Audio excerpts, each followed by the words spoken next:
یہ داستان اس وقت سے شروع ہوتی ہے جب خلیفہ اول حضرت ابو بکر صدیق رضی اللہ عنہ نے وفات سے کچھ دن پہلے حضرت عمر فاروق رضی اللہ عنہ کو خلیفہ مقرر کیا تھا۔ انہوں نے حضرت عمر رضی اللہ عنہ سے کہا کہ میں 1-2 دن ہی زندہ رہ سکوں گا، ایک لشکر تیار کر کے مثنى بن حارثہ کے ساتھ عراق بھیج دینا۔ یہ لشکر جس طرح تیار ہوا ایک ڈرامائی کہانی ہے۔ پھر اس لشکر نے عراق جا کر ایرانی آتش پرستوں کو، جو اس دور کی ہیبت ناک جنگی طاقت تھے، ایسی شکستیں دیں کہ یورپ کے غیر مسلم مورخوں نے بھی حیرت کا اظہار کرتے ہوئے مسلمانوں کو خراج تحسین پیش کیا ہے۔ تاریخ کے مشہور صحابی سپہ سالار سعد رضی اللہ عنہ بن ابی وقاص نے اسی محاذ پر تاریخ اسلام کی انتہائی خونریز جنگیں لڑی تھیں، جن میں جنگ قادسیہ خاص طور پر قابل ذکر ہے۔ اسی محاذ پر مجاہدین نے سیلابی دریائے دجلہ میں گھوڑے اتار دیے اور آتش پرستوں کا دارالحکومت مدائن فتح کیا تھا۔ اسی محاذ پر سعد رضی اللہ عنہ بن ابی وقاص نے مشہور سپہ سالار مثنى بن حارثہ کی بیوہ سلمہ کو اپنے عقد میں لیا اور ایک بڑا ہی جذباتی واقعہ رونما ہوا تھا۔ تاریخ عالم کا مشہور و معروف جرنیل رستم بھی، جسے آج تک طاقت اور بہادری کی علامت کہا جاتا ہے، اسی محاذ پر لڑا اور ایک مجاہد کے ہاتھوں بڑے ہی ڈرامائی طریقے سے مارا گیا تھا۔ اس تاریخی کہانی میں کسریٰ کے خاندان کی محلاتی سازشیں بھی ملیں گی اور ایسے جذباتی اور پر اسرار واقعات بھی ملیں گے جو افسانہ لگتے ہیں، لیکن یہ حقیقی واقعات ہیں جو تاریخ کے دامن میں محفوظ ہیں۔ تو ناظرین، آج اس کہانی کا آغاز کرتے ہیں۔ ویڈیو میں مزید آگے بڑھنے سے پہلے آپ سے گزارش ہے کہ ہمارے اس چینل کو سبسکرائب کر لیں اور ساتھ موجود بیل آئیکن کو ضرور کلک کر لیں تاکہ ہماری آنے والی ویڈیوز آپ کے پاس بر وقت پہنچتی رہے۔ مدینہ سے 30-35 میل دور شمال مشرق میں ایک ہرا بھرا نخلستان تھا۔ چھوٹی سی ایک جھیل کے کنارے کھجور کے پیڑوں کے جھنڈ اور صحرائی پودے لق و دق تپتے ہوئے اس صحرا میں جنت کا سما پیدا کیے ہوئے تھے۔ یہ نخلستان اس ریگزار میں یوں لگتا تھا جیسے دہکتے ہوئے انگاروں میں ایک پھول کھلا ہوا ہو۔ اس کے ارد گرد صحرا ایسا بھیانک تھا کہ مسافر ادھر سے گزرتے گھبراتے تھے، اور اگر کوئی بھولا بھٹکا مسافر ادھر جا بھی نکلتا تو دور سے نخلستان کو دیکھ کر یقین نہیں کرتا تھا کہ یہ نخلستان ہے، بلکہ وہ اسے سراب سمجھتا تھا، یعنی نظر کا دھوکہ۔ نخلستان تو اس ریگزار میں بہت تھے، لیکن اس جیسا کوئی نہ تھا۔ اس کے اس طرف بھی خاصی اونچی پہاڑی تھی جدھر سے سورج طلوع ہوتا تھا، اور ایک پہاڑی ادھر بھی تھی جدھر سورج غروب ہوتا تھا۔ ان پہاڑیوں کی وجہ سے یہ نخلستان دن کا خاصا حصہ سورج کی جلا دینے والی گرمی سے محفوظ رہتا تھا۔ کھجور کے درختوں کے علاوہ جھکے درختوں کی 2-4 قسمیں اور بھی تھیں۔ جو ہی سورج غروب ہونے سے پہلے مغرب والی پہاڑی کے پیچھے چلا جاتا، اس نخلستان کی محدود سی دنیا ٹھنڈی ہونے لگتی تھی، اور غروب آفتاب کے بعد ایسی خنکی کہ آسمان تلے بیٹھنے والا ٹھٹھرنے لگتا تھا۔ اس دل فریب نخلستان میں 5-6 خیمے نصب تھے، جن میں ایک چوکور اور بڑا تھا۔ اس کے 2 طرف دروازے اور دروازوں کے آگے ریشمی پردے لٹکے ہوئے تھے۔ خیمے کے اندر کسی شاہی محل کے کمرے کا گمان ہوتا تھا۔ فرش پر خیمے کی لمبائی اور چوڑائی جتنا ایرانی قالین بچھا ہوا تھا۔ ایک طرف گدے پڑے تھے جن پر ریشمی چادریں بچھی ہوئی تھیں اور گاؤ تکیے پڑے ہوئے تھے۔ اوپر رنگا رنگ فانوس لٹکے ہوئے تھے۔ خیمے کے اندر جو کپڑا لگا ہوا تھا وہ بھی ریشمی تھا اور اس کے کئی رنگ تھے۔ اندر کی فضا طلسماتی تھی۔ رات کا پہلا پہر تھا۔ گدوں پر گاؤ تکیوں سے ٹیک لگائے 3 آدمی، کچھ بیٹھے کچھ نیم دراز سے تھے۔ ان کے سامنے مختلف نوع کھانے رکھے ہوئے تھے۔ ایک شیشے کی سراہی تھی اور ساتھ کچھ جام بھی تھے۔ ان 3 آدمیوں کے ساتھ جو گاؤ تکیوں سے ٹیک لگائے بیٹھے تھے، 2 آدمی دائیں اور 2 بائیں بیٹھے تھے۔ شراب کے جام صرف ان کے ہاتھوں میں تھے، باقی 3 آدمی شراب نہیں پیتے تھے۔ ان سب آدمیوں کے لباس بتاتے تھے کہ یہ عربی ہیں اور مالدار عربی ہیں۔ وہ الف لیلہ کی داستانوں کے کردار رکھتے تھے۔ شاہی خاندان کے افراد۔ ان کے سامنے ایک نیم عریاں رقاصہ رقص کی اداؤں سے ان 7 آدمیوں کو مسحور کر رہی تھی۔ اس کی کمر سے ریشم کے دھاگوں کی بنی ہوئی رنگ برنگی رسیاں لٹک رہی تھیں جو اتنی گھنی اور گنجان تھیں کہ دور سے کپڑا لگتی تھیں۔ ان میں رقاصہ عریاں نہیں لگتی تھی، لیکن رقص کرتے اس کی ٹانگیں پاؤں سے کولوں تک رسیوں سے باہر آ جاتی تھی۔ رقاصہ کے کھلے ہوئے بال بھی جیسے ریشم کے انتہائی باریک تار تھے جو اس کے مربنی شانوں پر جھول رہے تھے۔ خیمے کے کونے میں سازندے بیٹھے تھے اور ان کے پاس رقاصہ کی عمر کی 2 لڑکیاں بیٹھی گا رہی تھی۔ ایک ادھیڑ عمر عورت دف کی تھال پر تالی بجا رہی تھی۔ رقص اچھل کود نہیں تھا، نہ دف اور سازوں نے واویلا بپا کر رکھا تھا۔ موسیقی مدھم اور خوابناک سی تھی اور رقص ایسا جیسے رقاصہ فندار ناگن کی مانند جھوم رہی ہو۔ اس کا تبسم سحر انگیز تھا، گیت رومانی تھا۔ اس کے الفاظ اور سرتال ایسے جیسے خیموں سے کچھ دور بیٹھے ہوئے اونٹوں اور بندھے ہوئے گھوڑوں پر بھی وجد طاری ہوا جا رہا ہو۔ رقص جاری رہا، شراب چلتی رہی۔ خیمے میں بیٹھے یہ 7 آدمی جھومتے اور خاموش اشاروں سے داد دیتے رہے، اور جب رقاصہ نے جھک کر ہاتھ ماتھے پر رکھا تو گاؤ تکیے کے ساتھ بیٹھے ایک آدمی نے ہاتھ سے اشارہ کیا کہ رقص کی محفل برخاست ہوتی ہے۔ رقاصہ یوں خیمے سے جھکی جھکی باہر نکلی کہ اس نے پیٹھ ان آدمیوں کی طرف نہ کی۔ گانے والیوں کا اور سازندوں کا انداز بھی یہی تھا۔ اب کام کی کچھ باتیں ہو جائیں۔ گاؤ تکیے کے ساتھ لگے درمیان والے آدمی نے گاؤ تکیے سے آگے ہو کر کہا، دن کو ہم کسی نتیجے پر نہیں پہنچ سکے تھے۔ ہم خوش تھے کہ محمد کے اس دنیا سے اٹھ جانے کے بعد مسلمان پھر قبیلوں میں بٹ کر بکھر جائیں گے، اور ہم انہیں ایک بار پھر ایک دوسرے کا دشمن بنا کر جاہلیت کے اسی دور میں پہنچا دیں گے جہاں سے انہیں ان کے رسول نے نکالا تھا۔ پھر ان کے خلاف ہر طرف بغاوت شروع ہو گئی تھی، جسے یہ لوگ ارتداد کہتے ہیں۔ ہم اس وقت اور زیادہ خوش ہوئے کہ اب اسلام ان باغیوں کے ہاتھ ہمیشہ کے لیے عرب کی ریت میں دفن ہو جائے گا۔ لیکن اس بوڑھے ابو بکر نے ایسا طوفان کھڑا کیا کہ مسیلمہ کذاب اور مالک بن نویرہ جیسے طاقتور باغی ان چند ایک مسلمانوں سے شکست کھا گئے۔ ابو سلمہ، دوسرے آدمی نے کہا، اسلام کے یہ باغی اگر بغاوت سے پہلے متحد ہو جاتے تو کبھی شکست نہ کھاتے۔ نہیں ابو داؤد، ابو سلمہ نے کہا، وہ متحد ہوتے تو بھی شکست کھا جاتے۔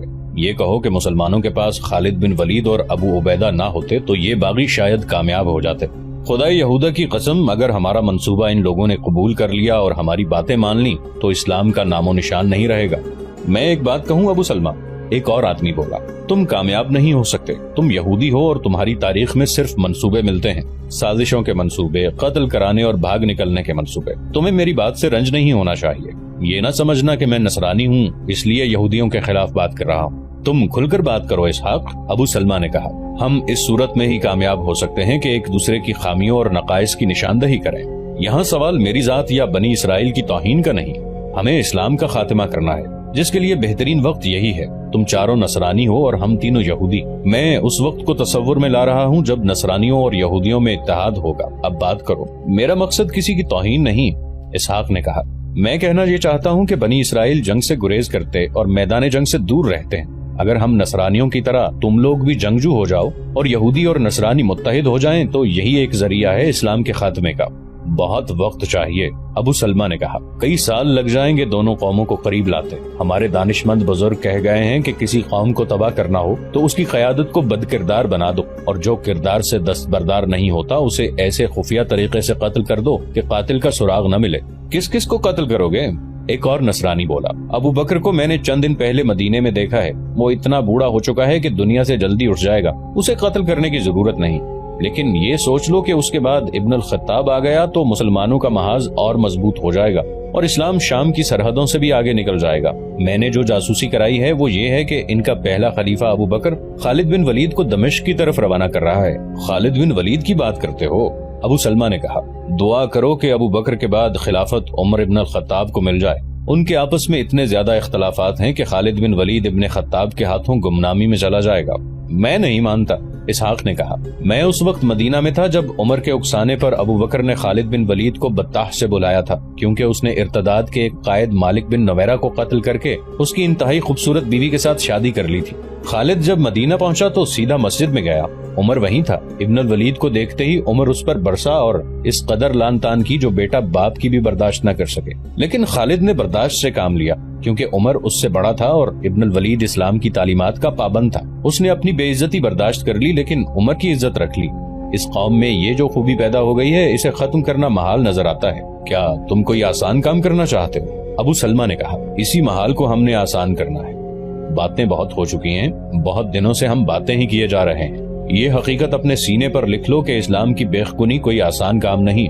ہم یہ کام میدان جنگ میں نہیں کر سکتے، نہ فوجیں اسلام کے خلاف کوئی کامیابی حاصل کر سکتی ہیں۔ میں کہہ رہا تھا کہ کسی قوم کو تباہ کرنا ہو تو اس کی قیادت کو بد کردار اور بد دیانت بنا دو، لیکن کیسے؟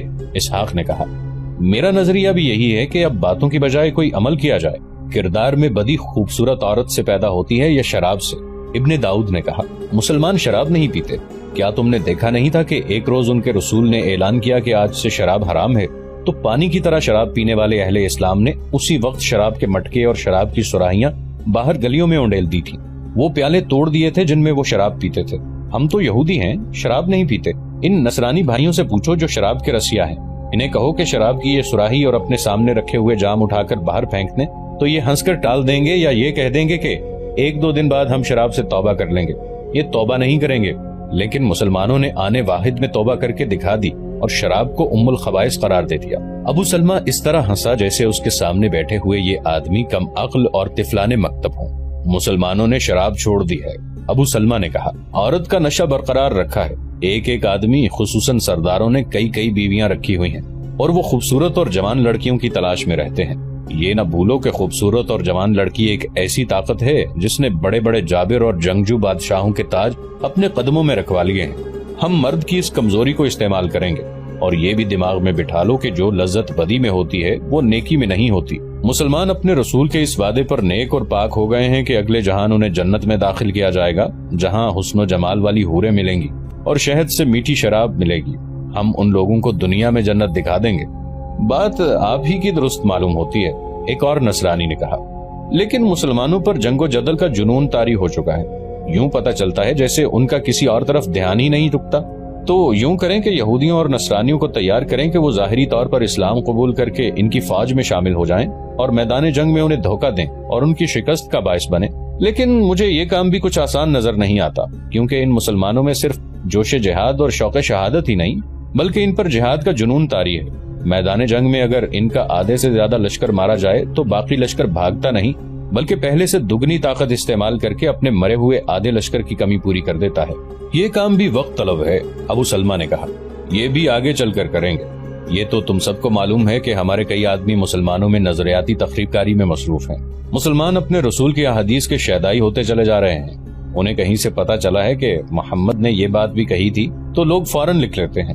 بنی اسرائیل کے یہ آدمی جن کا میں ذکر کر رہا ہوں مسلمانوں میں من گھڑت احادیث مشہور کر رہے ہیں اور لوگوں نے انہیں صحیح احادیث میں شامل کرنا شروع کر دیا ہے۔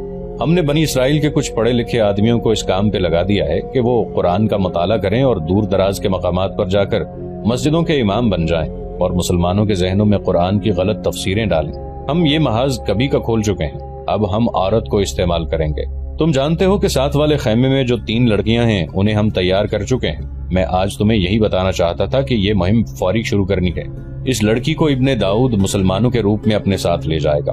ذرا ٹھہرو، میں اس لڑکی کو یہیں بلاتا ہوں۔ تم سب اس کے ساتھ باتیں کر کے مجھے بتانا کہ یہ لڑکی یہ کام کر سکے گی یا نہیں، اور ہم نے اسے جو تربیت دی ہے وہ اس نے ذہن نشین کر لی ہے یا نہیں۔ فوراً بعد ایک لمبوترے قد اور بڑے ہی دلکش جسم والی لڑکی خیمے میں داخل ہوئی۔ اس کے نقش و نگار میں مسحور کن جاذبیت تھی اور اس کے چلنے کے انداز میں بھی جادو کا سا اثر تھا۔ بنت یامین، ابو سلمہ نے اس لڑکی سے کہا، اس وقت سے تم مسلمان ہو اور تمہارا یہی نام ہوگا۔ تم ایک مسلمان کی بیوی بننے جا رہی ہو۔ بنت یامین نے فوراً وہ چادر جو اس نے کندھوں پر پھیلا رکھی تھی دونوں ہاتھوں سے اٹھا کر اس سے اپنا سر ڈھانپ لیا اور پھر یہ چادر اس طرح لپیٹ لی کہ اس کا سینہ اور اوپر ناک تک جسم ڈھانپا گیا، صرف آنکھیں نظر آتی تھی۔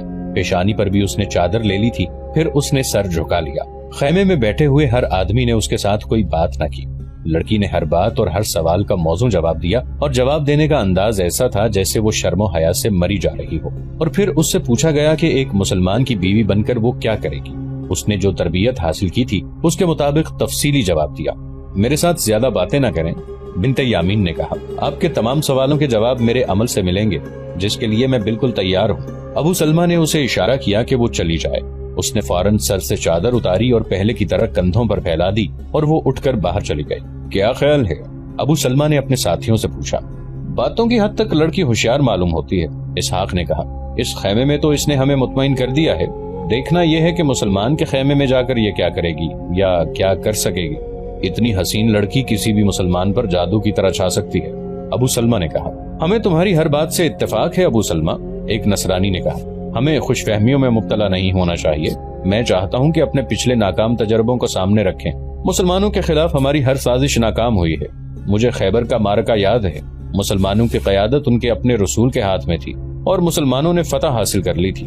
بنی اسرائیل کی ایک خادمہ زینب بنت الحارث نے جو سلام بن شکم کی بیوی تھی محمد کو قتل کرنے کا کتنا اچھا طریقہ آزمایا تھا۔ اس نصرانی نے غزوہ خیبر کے فوراً بعد کا واقعہ سنایا۔ اس یہودن نے رسول اکرم صلی اللہ علیہ وآلہ وسلم کے پاس جا کر عقیدت مندی کا اظہار والہانہ طریقے سے کیا اور عرض کی کہ وہ رسول اللہ صلی اللہ علیہ وآلہ وسلم کو اپنے گھر کھانے پر مدعو کرنا چاہتی ہے۔ حضور صلی اللہ علیہ وآلہ وسلم نے اس یہودن کی جذباتیت سے متاثر ہو کر دعوت قبول کر لی تھی اور اسی شام اس یہودن کے گھر چلے گئے۔ آپ صلی اللہ علیہ وآلہ وسلم کے ساتھ بشر رضی اللہ عنہ بن البارا بھی تھے۔ زینب بنت الحارث نے سالم دمبا بھونا تھا جو اس نے حضور صلی اللہ علیہ وآلہ وسلم کے آگے رکھ کر پوچھا کہ آپ صلی اللہ علیہ وآلہ وسلم کو دمبے کا کون سا حصہ پسند ہے؟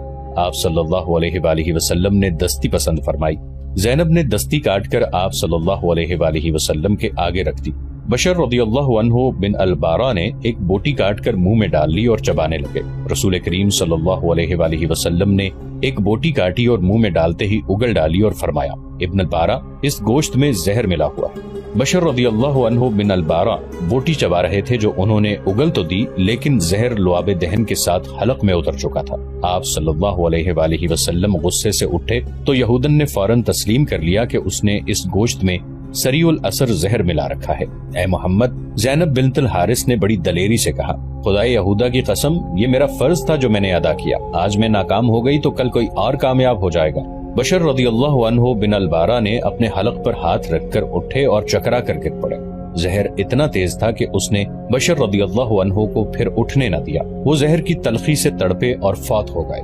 رسول اللہ صلی اللہ علیہ وآلہ وسلم نے زینب بنت الحارث اور اس کے خاوند کے قتل کا حکم دیا اور خیبر کے یہودیوں کے ساتھ آپ صلی اللہ علیہ وآلہ وسلم نے جو مشفقانہ رویہ اختیار کیا تھا وہ منسوخ فرمایا اور حکم دیا کہ یہودیوں پر اعتماد نہ کیا جائے اور ان کے ہر قول و فعل پر نظر رکھی جائے۔ مورخ ابن اسحاق لکھتے ہیں، مروان بن عثمان نے مجھے بتایا تھا کہ رسول اللہ صلی اللہ علیہ وآلہ وسلم آخری مرض میں مبتلا تھے۔ آپ صلی اللہ علیہ وآلہ وسلم نے وفات سے 2-3 روز پہلے بشر البارا سے جب وہ آپ صلی اللہ علیہ وآلہ وسلم کے پاس بیٹھی تھیں فرمایا تھا، بشر، میں آج بھی اپنے جسم میں اس زہر کا اثر محسوس کر رہا ہوں جو اس یہودن نے گوشت میں ملایا تھا۔ میں نے گوشت چبایا نہیں، اگل دیا تھا، مگر زہر کا اثر آج تک موجود ہے۔ اس میں شک و شبہ کی کوئی گنجائش نہیں کہ رسول اکرم صلی اللہ علیہ وآلہ وسلم کی آخری بیماری کا باعث یہی زہر تھا۔ نصرانی نے یہ واقعہ ابو سلمہ ابن داؤد اور سب کو سنایا۔ مجھے یہ واقعہ یاد ہے، ابو سلمہ نے کہا، مجھے اپنے تمام تجربات یاد ہیں جن میں ہم ناکام رہے تھے۔ مدینے پر قریش کا حملہ کوئی پرانی بات تو نہیں۔ مسلمانوں نے مدینے کے ارد گرد خندق کھود ڈالی تھی۔ بنی اسرائیل مدینہ میں تھے، انہوں نے محمد کو اپنی وفاداری کا یقین دلا رکھا تھا اور مسلمان ان پر اعتماد کرتے تھے۔ ہم نے اس اعتماد سے فائدہ اٹھانے کی ٹھان لی۔ مسلمانوں نے اپنی عورتوں اور بچوں کو ایک قلعہ نما مکان میں اکٹھا کر لیا تھا۔ ہمارا ایک آدمی محمد کے قتل کے لیے رات کے وقت جا رہا تھا۔ وہ اس مکان کے قریب رک گیا تو اسے حسان نے دیکھ لیا اور محمد کی پھوپھی صفیہ کو بتایا کہ ایک یہودی مشکوک انداز سے کھڑا ہے۔ وہ بنو قریظہ کا آدمی تھا، اس کے پاس برچی تھی۔ صفیہ ایک ڈنڈا لے کر باہر نکلی اور عقب سے اس آدمی کے قریب جا کر للکارا۔ ہمارے آدمی نے گھوم کے دیکھا اور صفیہ پر وار کرنے کے لیے برچی تانی، مگر صفیہ نے فوراً اس کے سر پہ ڈنڈا مارا۔ وہ تیورا کر گرا۔ صفیہ نے ڈنڈے کی ضربوں سے اس کی کھوپڑی کچل ڈالی۔ ہم نے تو ان مسلمانوں پر جو مدینہ میں خندق کے اندر کی طرف رات کو سوئے یا بیٹھے ہوئے تھے حملہ کرنے کی بھی سوچی تھی، لیکن اس آدمی کے قتل سے یہ راز کھل گیا کہ ہماری نیت ٹھیک نہیں۔ اس کا نتیجہ یہ ہوا کہ محمد کے حکم سے یہودیوں کو قتل کر دیا گیا۔ وہ وقت ہمارے لیے زیادہ موزوں تھا۔ ابن داؤد نے کہا، اس وقت خالد نے بھی اسلام قبول نہیں کیا تھا، اکرمہ اور ابو سفیان بھی مسلمان نہیں ہوئے تھے۔ یہ تینوں بڑے دلیر اور اثر و رسوخ والے آدمی تھے اور خندق کے مارکے میں مدینے کے محاصرے میں شریک تھے، لیکن محمد کی پھوپھی صفیہ نے بنو قریظہ کے اس آدمی کو قتل کیا تو ہمارا منصوبہ بے نقاب ہو گیا۔ میرے رفیقو، یہ مت سوچو کہ یہ پہلی کی کوشش کامیاب ہوا کرتی ہے، ناکامیاں مل کر کامیابی کی صورت اختیار کیا کرتی ہیں۔ اب ہم نئے منصوبے پر عمل کریں گے۔ بنت یامین کو کل بھیج دیں گے۔ میں یہ تمہیں بتا دوں کہ ہم نے ایک مسلمان کو منتخب کر لیا ہے۔ ہمیں امید ہے کہ وہ بنت یامین کے ساتھ شادی کر لے گا۔ جس مسلمان کا یہ یہودی ذکر کر رہا تھا وہ حبیب ابن کعب تھا۔ وہ مدینہ میں تجارت کے سلسلے میں جاتا رہتا تھا اور اکابر مسلمانوں کے مقربین میں سے تھا۔ ان دنوں وہ کچھ عرصے کے لیے اپنے گاؤں آیا ہوا تھا۔ اس کی 2 بیویاں تھیں جن میں سے ایک کسی لا علاج مرض میں مبتلا تھی۔ اسی کے علاج معالجے کے لیے گاؤں آیا ہوا تھا۔ اس کا گاؤں مدینہ سے 20 میل کے لگ بھگ دور تھا۔ یہودیوں نے سازشوں کا جال پھیلا رکھا تھا۔ بنو قریظہ کا ایک یہودی اس گاؤں میں آیا۔ وہ تجارت کی غرض سے آیا تھا۔ تجارت ہی یہودیوں کا پیشہ تھا۔ اسے پتا چلا کہ مدینہ کا ایک اہم آدمی آج کل اپنے گاؤں آیا ہوا ہے تو اس یہودی نے اس کے ساتھ دوستی پیدا کر لی اور سوچنے لگا کہ اس شخص کو مسلمانوں کے خلاف کس طرح استعمال کیا جائے۔